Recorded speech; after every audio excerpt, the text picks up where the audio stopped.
Guiding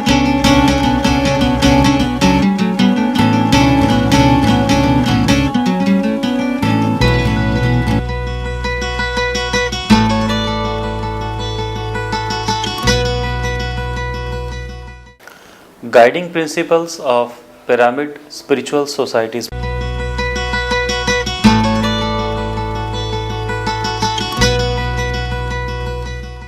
चतुर्थ सूत्र, fourth, मौन।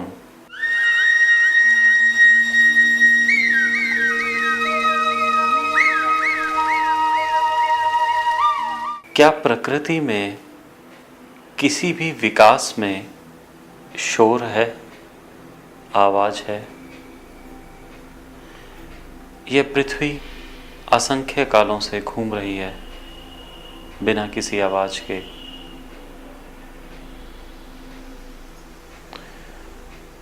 पौधे बीज से वृक्ष तक का सफर तय करते हैं बिना किसी आवाज के। मौन का अर्थ केवल ये ही नहीं है कि आप बातचीत ना करें, शब्दों का प्रयोग ना करें। बिना शब्दों के प्रयोग किए भी बातचीत की जा सकती है। हाथों के इशारों द्वारा अभिव्यक्ति की जा सकती है। शारीरिक क्रियाकलापों द्वारा बातचीत संभव है।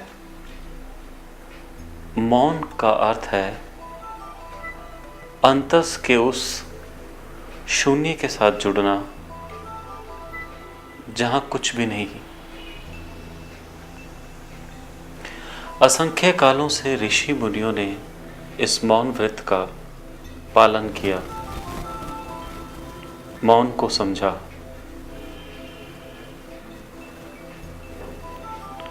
मौन इसलिए धारण करना ताकि आप पुनः पुनः क्रिया का दामन छोड़कर अक्रिया का दामन पकड़ें।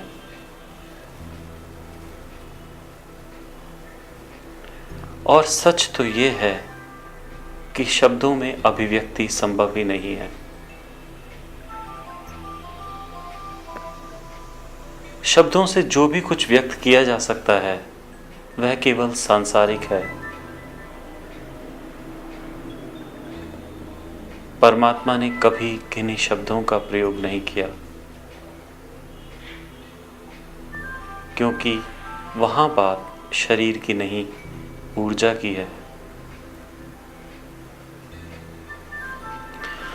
बड़ा अजीब सा विषय है कि हम अपना अधिक से अधिक समय शब्दों के जंजाल के अंदर फंस कर गंवाते हैं। या तो हम कुछ शब्द बोलते हैं या कुछ शब्दों को सुनते हैं,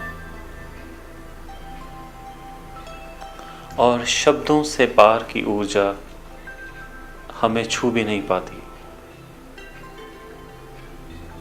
इस सूत्र का प्रमुख उद्देश्य मौन इसी अखंडित अविरल ऊर्जा के साथ जुड़ने का एक माध्यम है, ताकि हम अपनी संग्रहित ऊर्जा को बाहर न फेंकें, व्यर्थ न करें। जहां हम मौन धारण करते हैं वहां ये तो सच है, ये एक स्वर्णिम सूत्र है कि हम बहुत सी विपदाओं से, कलेशों से दूर होते हैं, परंतु उससे भी बड़ा अर्थ है कि मौन के द्वारा हम उस निशब्द ऊर्जा से जुड़ते हैं जो अनंत काल से बह रही है और अनंत काल तक बहेगी। मुझे ध्यान आती है एक घटना इतिहास के स्वर्ण अक्षरों में लिखी हुई कि महावीर को जब मोक्ष हुआ और महावीर के समव शरण की रचना हुई तो वहां पर सभी पशु, पक्षी, देवता, कन्नर, गणधर सभी मौजूद थे, और कहते हैं कि महावीर ने उनको उपदेश दिया और उन सभी ने अपनी अपनी भाषा में इस उपदेश को सुना। ये कैसे संभव है कि एक आदमी एक भाषा में बोले और सभी अपनी अपनी भाषा में सुने? यदि कौवा बोलता है तो केवल कौवा उसकी भाषा समझ सकता है, इंसान बोलता है तो इंसान उसकी भाषा समझ सकता है, पक्षी बोलता है तो पक्षी उसकी भाषा समझ सकता है।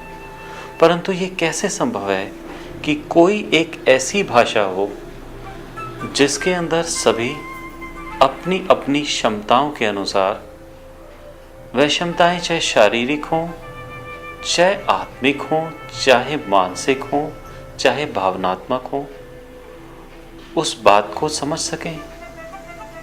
वह कौन सी भाषा है?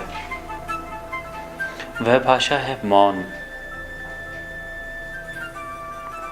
मौन ही वह भाषा है जिससे ऊर्जा एक माध्यम से दूसरे माध्यम में स्थानांतरित होती है। यही कारण था